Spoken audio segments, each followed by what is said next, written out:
Saya teringat beberapa tahun yang lalu saya mendapatkan undangan sebagai pembicara manajemen dalam sebuah organisasi bisnis adalah sebuah kehormatan besar bagi saya. Apalah artinya seorang Mardigu bagi banyak orang? Mungkin tak banyak berarti, namun menjadi tamu di panggung bagi saya itu sangat berarti. Waktu tersebut tidak akan saya sia-siakan. Waktu yang terpenting adalah salah satunya menanyakan apa yang terjadi dalam perusahaan dan akan kemana perusahaan. Sebuah perusahaan berbasis jasa alat berat dan manajemen di bidang pertambangan yang menguasai 25% pasar tambang batu bara di Indonesia adalah sebuah usaha yang tidak dibangun dalam satu malam.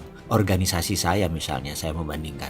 Saat ini ada 26 perusahaan dengan 550 karyawan. Itu sudah berat menjalankannya. Mereka memiliki 10 unit usaha dengan 8.000 karyawannya. Bahkan 3 tahun yang lalu mereka memiliki lebih dari 12.000 karyawan. Luar biasa hebat mereka menjalankannya. Corporate behavior mereka ingin ubah dari family dan friendship organization menuju world class company. Itu yang mereka cita-citakan 3 tahun terakhir. Sementara di sisi pengalaman saya pribadi, menjadi impian saya dalam membangun organisasi bisnis, memiliki task oriented person, memiliki tim berintegritas, memiliki visi dan endurance jangka panjang. Benar, mungkin itu terlalu mulia atau sempurna cita-citanya. Membangunnya bagaimana? Sebuah informasi yang saya dapatkan jawabannya setelah berdiskusi. Ketika saya datang 30 menit sebelum waktu saya memberikan 1 jam ceramah manajemen, maka saya manfaatkan berbicara dengan para direksi yang menceritakan bahwa 4 tahun yang lalu perusahaan menjual 90% saham ke grup baru. Grup ini mengangkat direksi baru, yang mana 2 di antara 5 direksi ada di depan saya saat ini. Saya bertanya, Mas, apa yang direksi baru lakukan 3 tahun terakhir? Kan saat itu sampai sekarang harga batu bara terus merosot turun. Dari $90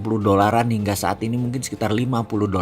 Bagaimana mempertahankan penjualan dan mempertahankan profit? Kami berusaha membantu mitra dengan sedikit menurunkan harga produksi, sehingga klien dari 5 bertambah jadi 7. Walau margin keuntungan dagang menurun, namun pangsa pasar naik dari 21% ke 25%. Kami kurangi jumlah karyawan dari 12.000 jadi 8.000. Bertahap selama 3 tahun. Bukan hanya mengurangi jumlah karyawan, tapi juga menurunkan rata-rata usia karyawan. Direksi yang lebih muda menjelaskan. Alasannya? Saya bertanya. Iya, saat ini usia rata-rata karyawan kami adalah 44 tahun. Kami turunkan menjadi 32 tahun karena menurut kami usia 32 tahunan adalah usia yang matang karena rata-rata sudah berkeluarga, memiliki anak usia produktif, baik secara tenaga, pengalaman, dan pengetahuan.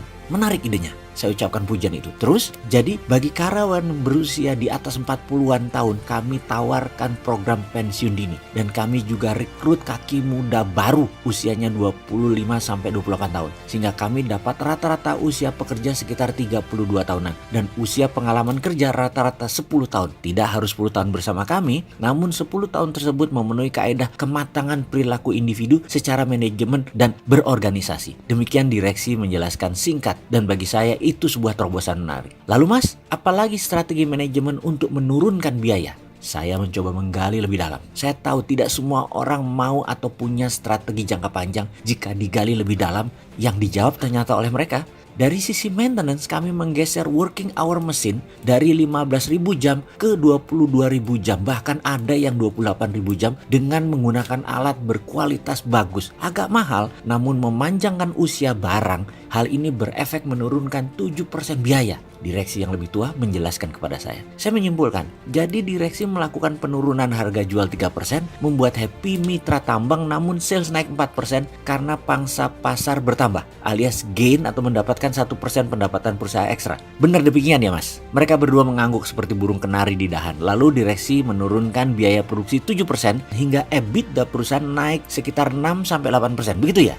Oh tidak Pak, EBITDA kami tahan naik 3-4% saja setiap tahun karena kami naikkan gaji karyawan dari 11% dari gross revenue naik menjadi 15%. Wah, happy dong semua karyawan. Kalau perusahaan salesnya 5 triliun, 15% sales sekitar 750 miliar dibagi 8.000 karyawan, rata-rata 100 jutaan setahun pendapatannya ya. Maka perusahaan Anda termasuk perusahaan yang tinggi pembagian gajinya Mas. Wah hebat sekali. Bagaimana tingkat turnover karyawan, keluar masuknya karyawan? Kecil sekali, hanya 0,5% per tahun yang berhenti atau keluar. Itu pun karena kemauan sendiri, seperti ikut suami, pindah kota, dan alasan teknis lainnya. Bukan karena tidak suka. Ada memang, namun kecil. Kalau Kalau dulu bisa 5% turnover karyawannya. Saya terkagum-kagum. Niatnya interview singkat buat bahan bicara, namun malah saya terpesona dan mendapatkan ide buat organisasi saya nantinya. Dua direksi yang usianya 141 tahun ini pernah berada di perusahaan tambang internasional. Yang satu yang usianya 45 tahun ini malah pernah berada di jajaran direksi perusahaan tambang terbesar di Indonesia. Mereka menceritakan sedikit masa lalu, dan dari sikap dan cara bicara mereka, dari ekspresi wajah mereka, membuat saya bicara dalam hati, cocok iki arek. Jika proyek saya di Pasuruan jalan, saya sudah punya calon direksi nih. Pasti saya bajak berapapun ongkosnya.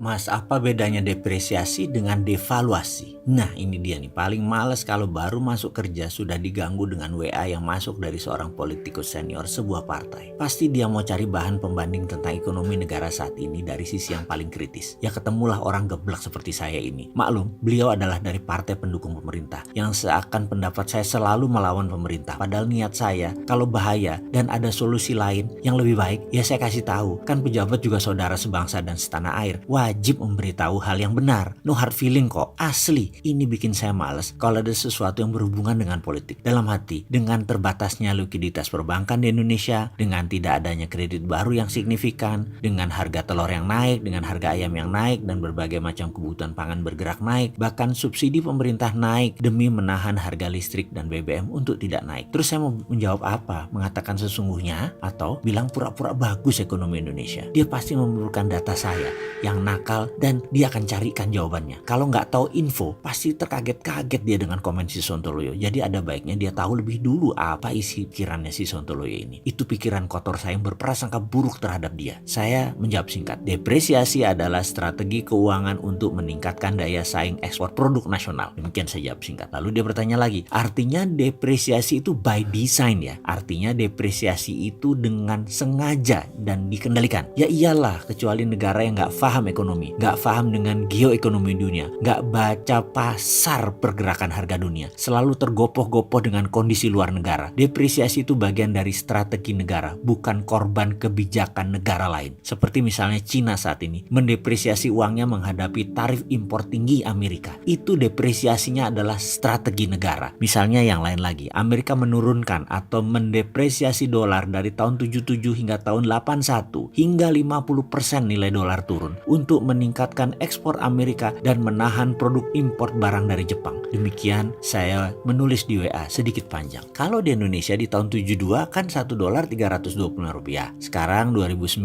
sekitar 14.200-an. Jadi kira-kira dalam 40 tahun ini 4.000% ya. Itu devaluasi atau depresiasi? Tanyanya lagi via WA. Nah ini asli malas saya berkelanjutan. Saya lama tidak membalas WA tersebut. Malah dia nambah lagi. Kalau di Singapura US dollar kok stabil, dengan US dollar ke yen juga stabil, selisihnya paling 0,5%. Dia tambahkan lagi, di Singapura sudah 10 tahun terhadap dolar Amerika berkisar di angka ya hari ini juga 1,36 US dollar terhadap Sing dollar. Saya ngelamun begitu menerima WA yang terakhir. Pikiran saya melayang pada harga sewa kamar hotel.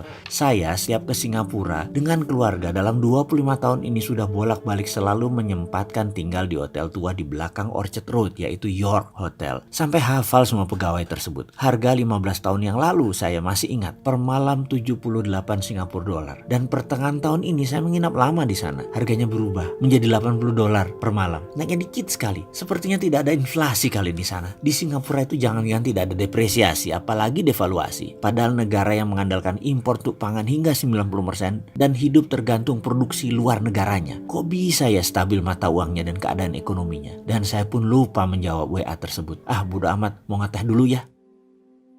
Pilih bisnisnya, nikmati hasil usahanya.